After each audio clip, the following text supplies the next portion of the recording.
Hello, everyone. Welcome to Talking Logistics, where we have conversations with thought leaders and newsmakers in the supply chain logistics industry. It's my great pleasure to welcome back to today's program JP Wiggins, who's co-founder and vice president of logistics at 3GTMS. And today we're going to talk about visibility-driven workflow for transportation execution. Now, visibility, we talk about it, so much in supply chain and logistics that, it's almost become like this amorphous thing untethered from business reality or business processes. We all want more visibility, but what can we get for it? How can we derive value from it? How can we convert visibility into business benefits?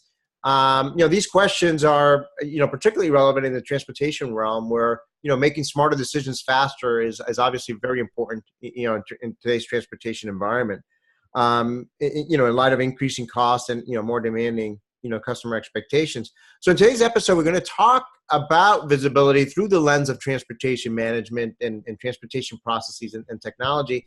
And it's always great to welcome JP on the program, where he's going to share his insights and advice and perspective on this topic. So JP, welcome to the program. Oh, great. Thanks. Glad to be back.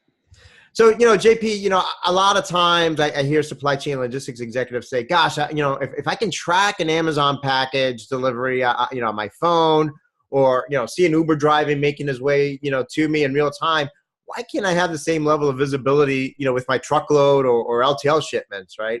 And I think the reality is that B2B visibility is more complex than B2C, Yeah, right? And exactly. What makes it more complex? Well, if you think about it, in the B2C world, you have Amazon, and Amazon is a controlled environment. And it's really, what are they saying? They're saying, where's my stuff? And it's, like I said, it's controlled. It's usually even a single mode, so that they're able to provide you that service, which is where is everything through the entire process, because it's controlled. And they've also put, I don't know, they're putting a little more than $1 billion a year towards this every year. So there's a lot of points. So you can ask the question, Alexa, where are my lights? And she's going to tell me about the light order that I did just a day or so ago. But if you think about it from a parcel perspective, it's controlled and it's simple and it's a single mode. But from a B2B world, it really is much more than a visibility challenge. It's actually more of an overall supply chain management problem. You think about what you have to bring together if you want to B2B, because in a B2B world, let's say I'm a buyer, and I'm still going to have this expectation, though, which is, all right, I placed a $25 order on Amazon. I can know where it's at real time, everywhere it's at in the entire process. I've just placed $1 million order with my supplier, and I can't tell where it's at. It's complicated, and it's complicated because I don't need to know just where the transit is. I just don't need to know where a parcel is. I need to know where things at through the entire stage of the supply chain process. So I need to understand where it's at in the order management process. I need to understand where it's at in the warehousing process. I need to understand, yes, if it's in transit, where it's at in the transit process. And it's also not a simple equation. It's not a one-to-one. So like one order may actually be multiple shipments, or multiple shipments may be one order, or it may have different line items traveling on different modes. Let's bring outside vendors into the equation here also. Maybe I'm drop shipping directly from a third-party vendor. Maybe I'm using a 3PL in the process, all right? Let's also not to forget the carriers. And maybe I've got in-house fleet carriers, or maybe I'm using commercial carriers. Maybe I'm using LTL. Maybe I'm using pool distribution. So you've got a variety of, across the overall extended supply chain. And I would say, like in the 80s, in the 90s, we would call people that would try to set this whole thing up a control tower. And they would set up this control tower to try to manage this entire process. And I don't want to use the term control tower anymore. That's been just so overused. But that's really the challenge that people are talking about right now, is how do I solve this for my customer? Because my customer, he's got that end consumer requirement, which is I still need to know where everything is. I need to know where this visibility is across the entire process. Yeah, no, I think that's a great, overview, and really, paints a great picture of just how complex this all is, because you're really dealing with, multiple modes in many cases, multiple parties, right? So it's not just your company, but you're relying on 3PLs, on carriers in many cases. And you're really thinking at it from a much broader perspective, as you said, than just the shipment piece, right? Because you do want a visibility in terms of where it is in the warehouse, where it is even further upstream in manufacturing perhaps. And if the order has been even confirmed, and how much it's going to be shipped versus what you ordered, and and so on and so forth, right? So I think it I think we're all consumers, obviously, so we're kind of accustomed to what we get from Amazon and Uber and the like. Mm-hmm. But so we want that for business, but understanding we also have to understand that enabling that it's not a one-to-one type of thing. It's a different level of complexity, a different challenge to address there. So let's dive into transportation now. I mean, and you touched a little bit upon it already, but I mean, how has transportation visibility improved over the years, and what challenges still remain? I guess the good news is things are getting better. If you think about it right now, across your entire supply chain, you've got order management systems, you've got warehouse management systems, you've got carriers, you've got all kinds of different third-party systems. And a lot of the systems are actually doing really good about providing real-time updates. Your ERP or your order management, that's going to pretty much tell you where things are at for your orders in real time. Your warehousing systems, they're pretty advanced. They know where things are at in real time. Your vendor systems, your vendors know where things are at. And even let's don't forget finance. Finance gets forgot way too much in the visibility process, but in the end, it is uber important because finance is what makes a company go around. If you don't know, has a customer paid, has a vendor paid, what's their credit limits, bringing the whole finance into consideration is another piece of it. So there's another system that you need to bring into consideration. Each of these systems talk their different languages, and even though they're providing things in real time, since they're talking in their own language, like the order management system, well, it talks orders. Finance, it talks invoices. Your carriers, they're going to talk shipments, and they're not a one-to-one like we just talked about. It's not a one-to relationship. It's a across the board. I mean, in the 90s, we used tools called EAA, Enterprise Application Integration tools, to try to bring all this together.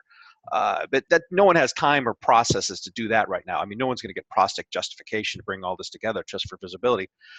But if you think about it, that's what your TMS is doing right now. Your TMS is, a modern tier 1 TMS is integrated to your ERP. It's integrated to your outside carriers. It's integrated to your third parties. It's integrated to your finance system. And it's also creating and managing data. And that's a big piece that, like ship dates. We talk about ship dates a lot. Nobody has ship dates. I mean, when a customer places an order, they usually give you, well, just deliver by Thursday on the 26th. But that's not a delivery window. You need to be able to create a delivery window. Then you also need to be able to create a shipping window combined with when can you ship it based on inventory and availability, determine your modes of transit, and then you can start capturing good data and good metrics. And you can start capturing good analysis for a visibility project itself. So another good thing that's happened is, we do have visibility tools that are available now. Carrier with the ELD mandate, so carriers have ELDs, and there's the tracking systems that are available to us right now. There's a lot of those commercial available tracking systems which provide in-transit data for your trucks. And that's another missing piece of the puzzle that really wasn't there, let's just say 24, 36 months ago. So we now can track much better when it's in transit for truckload. Add that to your LTL tracking, add that to your warehouse tracking, add that to your fleet tracking, add that to your order management, add that to your warehouse management systems and your finances, as well as your third-party data. Let's also put in some portals in there because there's still manual data. There's still email. Let's say truckloads, they tender and receive and give you statuses and documents via email still. Add that all together in an automated system, and now we're really talking about extended visibility. And that's really that's available to us now. And it's at a price point where you don't have to, I mean, like I said, no one's going to justify that control tower room anymore. I mean, no one has project approval to get that type of project, but they still want that type of benefits that come from that control tower. And but that's why I say, look at your TMS, because this is what your TMS can do. Your TMS can actually do this in an automated fashion. Yeah, no, it's interesting because obviously we've seen the evolution of technology. I mean, you brought up real-time freight visibility solutions that have come to market over the past more recent years here, and that's added another some good layer of visibility there, or added another lens to the overall process. You've had just the evolution of technology, right, with XML and web services and things of the like that are helping to facilitate the exchange of information between all these different systems, to be able to extract that data and provide that. And I think it's interesting, you touched upon what was going to be my next question is kind of the role that TMS plays in all this, because in many ways it kind of serves as that, one-stop shop, if you will, that's really, bringing together all these, bits of information to provide that, that visibility. I mean, when it comes to enabling visibility, I mean, what are some of the key features or capabilities from a TMS standpoint that companies should look for in a solution then? I guess if you think about what a tier one TMS is required to do in integration around the other systems, that's one, because nobody wants long integration projects. We don't have the time, we don't have the budget for it. So easy to integrate, simple integration methodologies. And you also have to meet the trading partners where they're at. And this isn't just internal, like I said, it's also trading partners, it's external. So it's internal, it's external. And it's sometimes across different levels of complexity. So you might have a great ERP system that can send you a JSON, REST or REST-based, or some kind of great integration method with it, versus you might have manual methods that need to be entered via a portal. So you need to be able to meet the data where it's at. Is kind of what I say. Is you can't have these long integrated complex integration projects to make it, and then you have to be able to integrate, cleanse that data, and most importantly, though, is you got to have good workflow. We're in a mode right now where, what we used to say 10 years ago, management by exception. If everything's an exception now. So if you're managing by exception, you're managing everything. You need to automate by exceptions. You need to proactively, systematically respond to problems. You need to let the system, and you need to let your workflow respond to problems, and then reduce the amount that you manually actually have to integrate with. So when you sense a problem, you have to have proaction, you have to have workflow to be able to respond and to deal with the problem. All right. We have clients that tell us, well, if I have to wait for a report and I see my problems in report, then it's too late. I need to be able to react in advance. So yeah, your reports and you're building reports, and reporting is a big piece of this. And then actually you're building a visibility data mart. I hate to use that term, but that's really what you're building here, is a visibility data mart. You have to be able to put good reports and good management off of it. But aside from that, you have to have good real-time workflow that's reacting to things while things are in transit, while things are actually happening. React to that order stock out, react to that warehouse when there's an inventory shortage or there's a damage when it's actually being loaded, react to a delay in transit. I mean, that's just only one of the delays. How do you react? Well, there's lots of different levels of react, and you need to know how to react appropriately. Let me give you a good example. A 2-hour delay at a food service company probably won't mean anything. A 2-hour delay at an automotive delivering to a factory line is probably a big deal. So you need to understand, what is a 2-hour delay? Is it a big deal? Is it not a big deal? Who do I respond? What's the right caliber of the response that I have to deal with? Yeah, no, I love that line that management by exception, but really we're living in where exceptions are now the norm. So everything's an exception, right? So you have to operate in that environment. I love that, and I think this talks a little bit about maybe there's a little bit more future looking, right? But I mean, I think there's a lot of discussion today about machine learning, right, and artificial intelligence, and to your point about how do you automate some of this decision making and workflows. I think that this is an area where within the transportation realm, something like machine learning and what's happening in the machine learning realm, can play a growing role moving forward in this area, right? Yeah, it's a little bit of both. I mean, we're doing a little bit of both in machine learning, but also taking the logistics planner's thought process and putting them into the workflow. So when a planner identifies a problem, sure, there's a machine issue of, well, it can maybe figure out its optimization a little better and try to react to itself. But more importantly, the route planner then can set up workflow. I want A, B, and C to happen in the event of if XYZ happens, I want A, B, and C to happen. And they can start putting that workflow in so that the next time it happens. So it's a combination of, because logistics, I still call it an art form. It's not an exact science. And planning and transportation execution is still a little bit of an art form. So yeah, we could turn over some of the machine learning, but let's still not eliminate that route planner and their intelligence they have.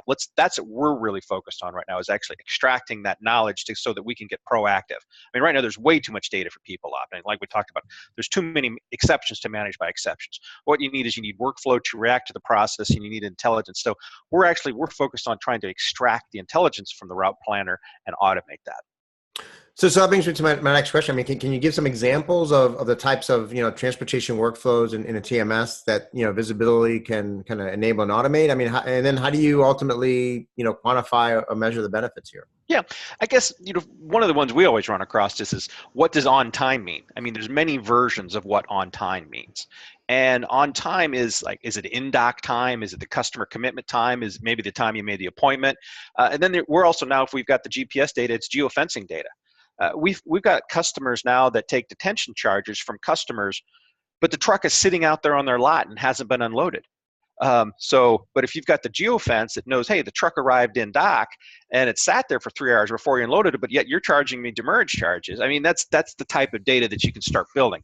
So that many versions of on time is important to know in the creation of the data. But the overall flow is if it's the end to end flow. So it's the end of, all right, I will know, or the TMS does know, where are my orders, which orders are on which shipment, or maybe there's many shipments on one order, or maybe there's multiple orders. Where exactly is my specific line items? And then what carriers are handling it, what's the current ETA, what's the current mode, what's the status in the warehouse? Has it been picked? Is it in the picking process? Has it been allocated? Has it actually been loaded or staged? Is it in the dock? Is it in dock? All those different stages that exist in a warehousing environment. And then also your in-transit data. So the whole soup to nuts flow from in transit.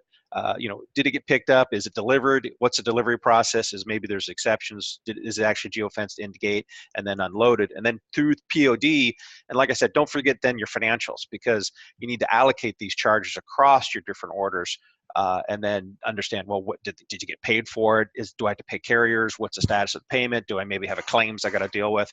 Things like that. So you got to think of the whole soup to nuts of the entire delivery process from a customer's perspective. A customer doesn't want to know, well, when is it in transit and when's it going to be here? That's the most important thing. But they need, you need to understand the entire visibility across, like I said, the entire supply chain. Right, and going back to what you mentioned earlier, I mean, I think part of what a TMS ideally can do is, when you think about all these different potential scenarios of what can happen, is being able to build in those workflows and define those workflows ahead of time based on, hey, if X, Y, and Z happens, this is what we typically do. Why don't we kind of help define that workflow? Yeah. And be able to, so if it's delayed in transit and it's for this particular customer or this particular industry, or if it's if the order hasn't been confirmed yet, trigger this, so on and so forth. So really, let me set up a workflow. Like, let's say I get delayed in the warehouse a day. Well, and maybe I'm set up to manage that movement to go on a standard truckload. Well, maybe it's set to go intermodal, and I get delayed in the warehouse a day. Well, maybe intermodal is no longer an option, and I got to go straight truck. Or maybe my carrier doesn't accept my tender. Maybe I got to change my mode of transit. Maybe I have to choose a different carrier. I can do the whole waterfall tendering thing, finding different carriers. Maybe I got to put on team drivers, for example. Or maybe I got to split this order up and ship it, something a little more expedited. Or maybe there's only a small part of that order that has to be there on Thursday versus the bulk of the order can be there next Tuesday. So let me bust that out, put the small part of the order, let me ship that, expedited, and then bust the order and ship the rest out. So, you can also have different workflow to drive, like I said, workflow to drive carrier management. Notification is a big piece, notifying when things aren't going to arrive on time and how do I actually deal with it as quickly as possible up the process. And we do a lot with optimization in our world here, which is planning and optimization to help react to those disruptions when they happen. Constantly rerun drive times, figure out if there's different modes that are available, figure out if there's different carriers, and deal with it. I mean, it's a like I said, it's more of an art form than a science. So, but having those tools there is what makes this possible. Right, and I would think from a benefit standpoint, obviously,